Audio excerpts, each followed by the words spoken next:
Okay, we'll try and make this a little bit of a catch-up video. I actually got the Ekofill out the other day and started hooking into the wing. There was a few things. I actually tried to make a video, but I wound up flattening the battery on the camera for the 987 starts I had it trying to make the video. Most of that was on how to get the lid off the can of paint. My God, they made the paint child-proof, so it had me stuffed altogether. But I did seriously consider getting the angle grinder out, but eventually I got a huge screwdriver, the biggest screwdriver I've got, and managed to pry the thing off. But oh my goodness, did it put up a fight. Plus I had lots of interruptions that day as well. So subsequently, what I wanted to show you was just how much solid material there is in the paint, which is pretty serious. And it took a lot of mixing to mix it up. They tell you you're not meant to use a mechanical mixer like on the end of a drill sort of thing. I went and bought one because I simply could not mix the goo at the bottom of the can. But anyway, I got it done. Cut a long story short, I managed to apply it. I didn't film that again because I didn't want the camera covered in overspray. I had no idea how much overspray there was going to be. In fact, there was very little overspray. It was quite well behaved, in fact. And I put it on the first surface of the wing. Beautiful, no problem whatsoever. And it actually went on pretty good. So I let it go off a little bit, turned the wing over, and started on the second side. And oh dear me, I had runs from one end of the place to the other. Nothing at all like the first side of the wing. Nothing. So that disappointed me rather a lot. I'm almost at a stage. I managed to sand most of the runs off. It didn't like sandpaper. The recommended 320 grit sandpaper doesn't really touch it too much. But the purple or maroon coloured Scotch-Brite is the way to go. That, no worries at all. The Scotch-Brite scuffs it up quite well, and it will also get back down to the green fabric pretty quickly. So yeah, so there's one learning point is don't get too concerned about the sandpaper. Just go straight for the Scotch-Brite. So anyway, I'll spin you around and let you have a look at the wing. Not that you're going to be able to see very well what I've got, but hopefully you won't see too many runs and stuff now. They're there, I can promise you that. They are there. But there it is in all of its grey glory.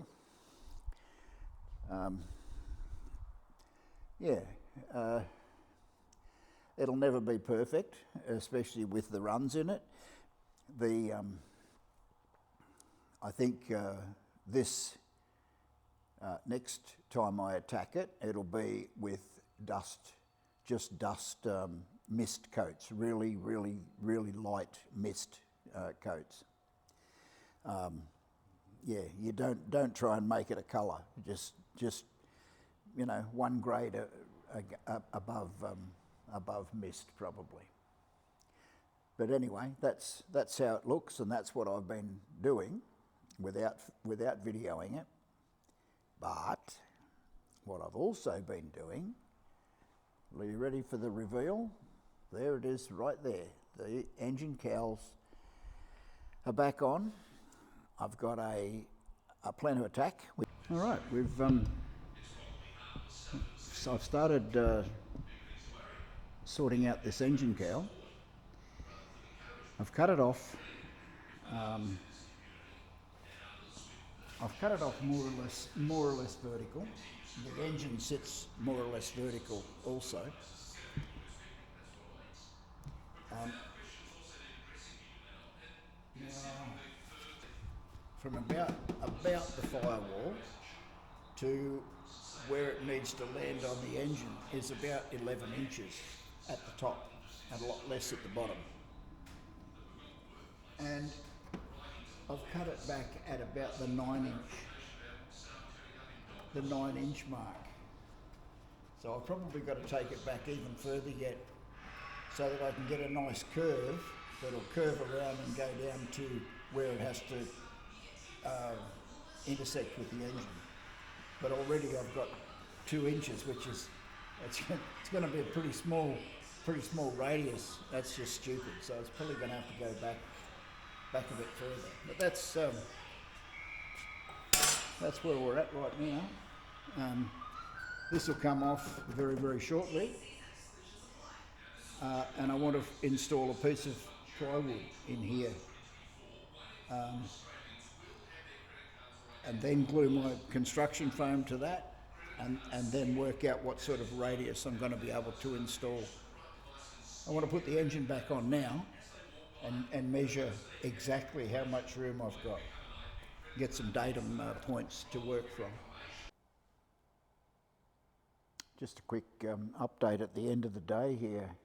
I've managed to cut the cowl off. It's fairly parallel with the exhaust system. I think I'm going to have to cut it back a little bit more. I can come back about another 2 inches just to give me a bit better flow, a bit better angle. And I'm angling, there's a plate at the back of the engine here. I'm angling to meet about that plate. So, but rather than come from here to that plate, which is just 90 degrees basically, I'll come from about 2 inches further back, so it's a bit more of a curve. It's still going to be sharper than I would like, but bad luck, I don't have the space to do anything else, especially on the bottom. At the top I've got the space, I've got plenty of space up the top, but not towards the bottom. So yeah, that's it. So tomorrow I'll probably cut this back. Tonight I'm going to go in and try and draw some sort of a nice curve that matches up to there. I'll probably have to come fairly close to the exhaust system, although I want to keep it, a little bit away from it.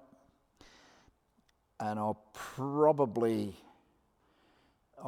have to make, I don't know, maybe some little kidney-shaped pieces that of stainless that will attach to the fiberglass, especially where each of the exhaust ports exit the cylinder before they get to the exhaust manifold. Yeah, I think that's where it's going to be the hottest, at that location on each of the cylinders. So I can make a nice kidney-shaped piece of stainless that'll go in there. But that's what I was aiming for. Obviously, the rest of the cowl's going to be thrown away. I'm sure there's going to be disappointed people with Renegades that could use that piece of cowling. So once I actually find where I've got to cut or go back as far as I possibly can, which is about 2 inches, I can't go much further than that, and I draw up my piece, then the engine can come back out again. The engine's only in the way then. Well, the engine's back in. well, temporarily, it's not connected up or anything like that. It's purely in so that I can line up where this piece of cowl goes. Obviously, as you can see, I've cut the cowl off. I've cut all the front part off the cowl. I don't intend using any of that front part. I now want to manufacture a curve that'll go from about here, from about 2 inches aft of that cut line, down to this. I don't know whether you can see it in here. Maybe not. But there's a fairly heavy plate at the back of the engine, which would probably be the rear crankcase, whatever. That's more or less my target. That's where I want to land, is nearby that heavy plate. I drew up some templates last night and came up with something that wound up with something like this. It's not a boomerang. It's actually a template, just a bit of plywood. It will, the shape of what I want to make well, it actually goes in that side of the exhaust. Like I say, there's still about 2 inches to still be cut off this yet. And when it does, it'll come back to about this line. That'll sit down, and this will land pretty much spot on that heavy plate that I'm talking about. So that's the shape I want. It's a much deeper shape than I really want. Ideally, it'll be a nice curved shape, like the front of the cowl was. I can't do it. To do that nice curve, I've got to start back here somewhere, back off this piece of cowling altogether. And I really want to use this piece of cowling because it fits the fuselage very, very well indeed. And yeah, I think I'd wind up getting, if I cut too far back, I'll wind up getting mixed up with things that I don't want to get mixed up with, particularly down the bottom, because I've got very little space at all at the bottom. I've got about 2.5 inches at the bottom, and I want to cut 2 inches off it, so it's not going to leave me a lot of room to move. So anyway, that's what I've been up to. Not much else that I need to show you, I suppose. I started painting the wing. I'll go and show you how much fun it is to mix up that. This is called Ekofill, the grey stuff. I'll show you how much fun that is to mix up in a minute. Yeah, but that's where we are, and that's what my intentions are, is to get that cowling, cut it back a little bit further, and then bring it around to line up. Maybe I can show you that plate my target plate, in about there. Maybe let you down a little bit. But this is the plate right here, this piece. And this curve is going to come up off that piece and join up to about here somewhere. I'll have to make all this. I have to make all this piece of fiberglass that goes from there down to that. And that's, once I've done my measurements and so on, I'll take the engine out and start. I've got a big piece of plywood that I'll put inside here. I'll cut it to the same shape as this cowling. I'll mount it back about here somewhere, right by the edge, and then I'll build out from that. I think I can do it, even though I have a fairly healthy dislike of fiberglass. But that's what I'm trying to achieve anyway.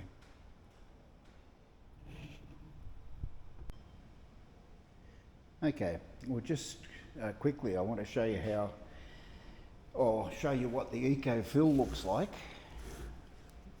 That's the grey stuff that I've already painted on the on one of the wings right now. Before I start, I'll show you. This is the Eco Prime. The can comes with this plastic child-proof arrangement on the top of the can. Well, dear oh dear, did I have trouble getting that off this Ekofill can. It's the same thing, just a bigger one. Dear me. I got to the point where I was going to resort to getting the angle grinder out. It was that tough. I wound up smashing it and getting it off. But anyway, this is what this material, paint or material looks like. You're actually told not to use a mechanical stirrer like this to mix it up. They don't want to introduce air into the material, because that air will go through the spray gun and come out and affect the paint job.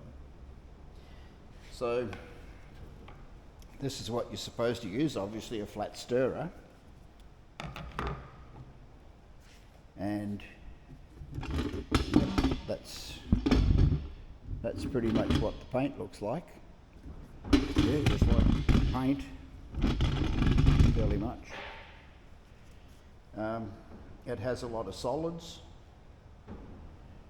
This has been mixed up a few times now, but even so, a lot of the solids have settled out to the bottom and they have to be stirred in.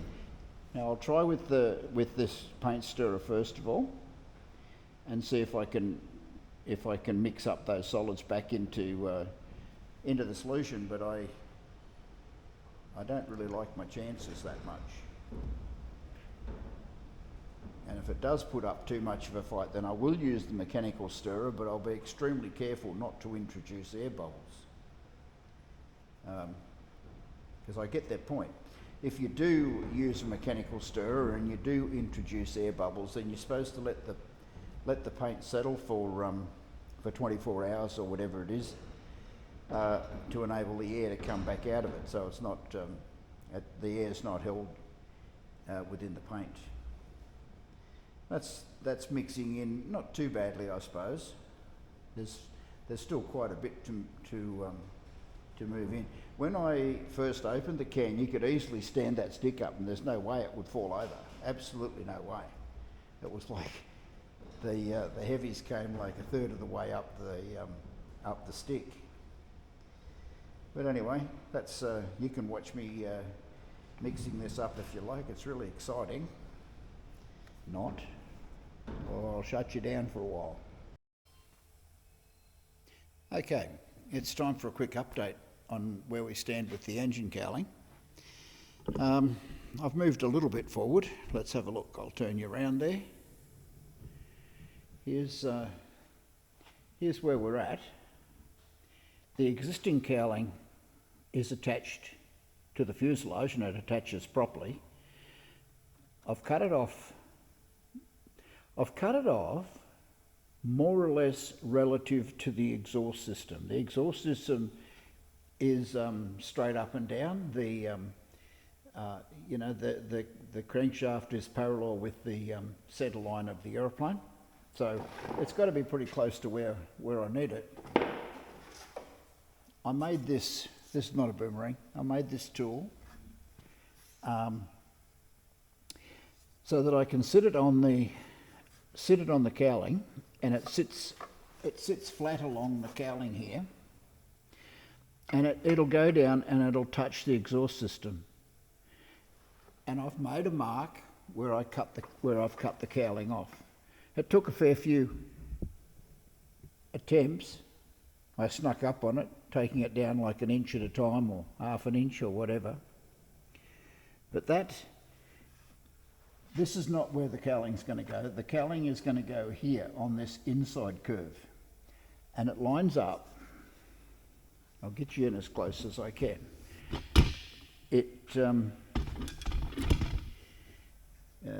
Yep, that's reasonable. These are the engine mount. This is one of the engine mounts here.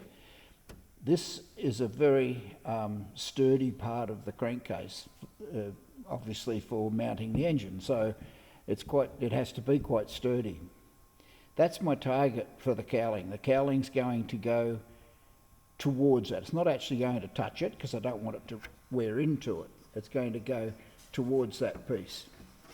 Now if we put our boomerang back on, it lines up pretty much about the middle of that heavy plate, fairly close to the middle. Okay, and it does that, well, it does it for a fair proportion of all of the top cowl and a fair proportion of the bottom cowl in the upper side of the bottom cowl. Down around the exhaust outlets, a bit of a different story. Down this area, doesn't line up quite so well. That's okay, I'll address that differently. But where it matters, like where you can certainly see it, it will line up pretty much spot on with that heavy plate, that heavy engine mounting plate. So that's where we go. And the next step for me is to remove the engine again. It's going to be a bit of a task, but the engine will come out.